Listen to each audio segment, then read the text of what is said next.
Et à un moment donné, ils se disent, bien, c'est le genre d'action qu'on ne peut plus faire parce qu'on n'est plus assuré pour ça.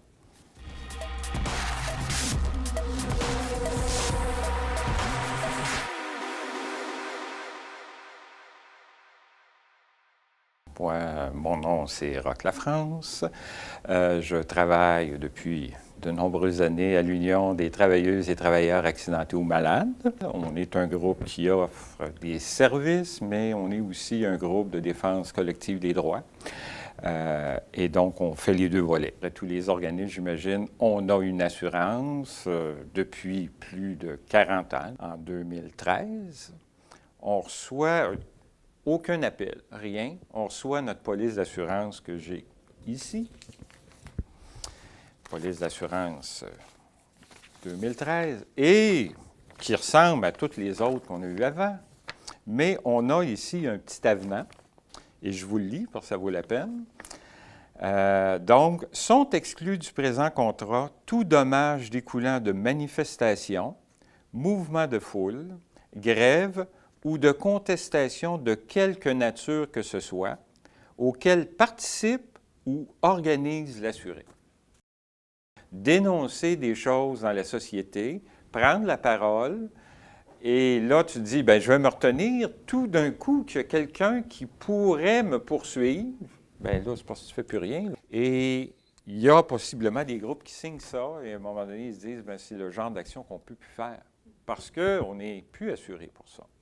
Hein? L'assureur, c'est ça son travail, c'est d'assurer du risque. Puis quand on refuse d'assurer ces risques-là, on vient dire, vous, là, vous représentez un risque très important, et c'est un risque très important pour la société, parce que c'est notre travail, là, c'est de dénoncer des choses qui se passent dans la société. Le mouvement citoyen communautaire, il a le droit de dire à l'État, c'est assez. Hein? As-tu une bonne raison, pas une bonne raison parce que tu veux me traiter comme n'importe quel dépanneur au Québec, là.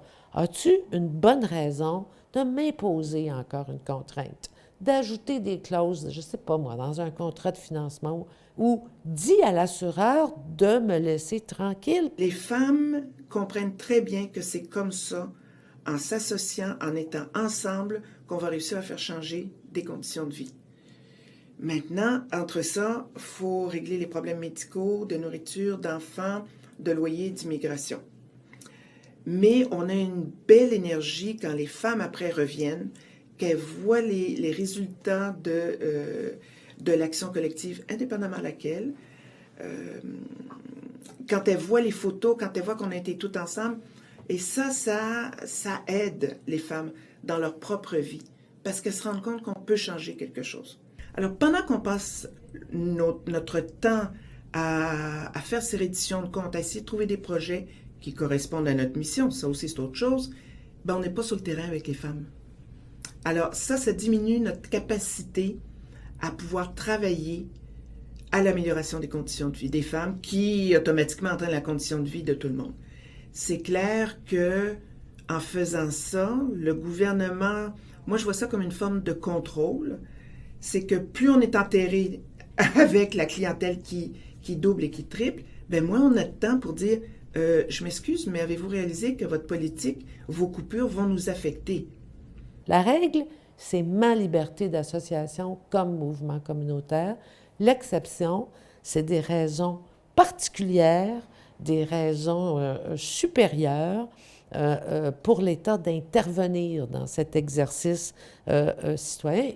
Alors, on est assez optimiste. On pense que un message de cette nature, ça change la donne, hein? Parce que c'est une chose de dire nous sommes abusivement accablés, c'en est une autre, un petit brin de dire j'ai le droit de ne pas être accablé et j'ai le droit d'être accompagné dans les moyens que je prends pour exercer ma liberté d'association.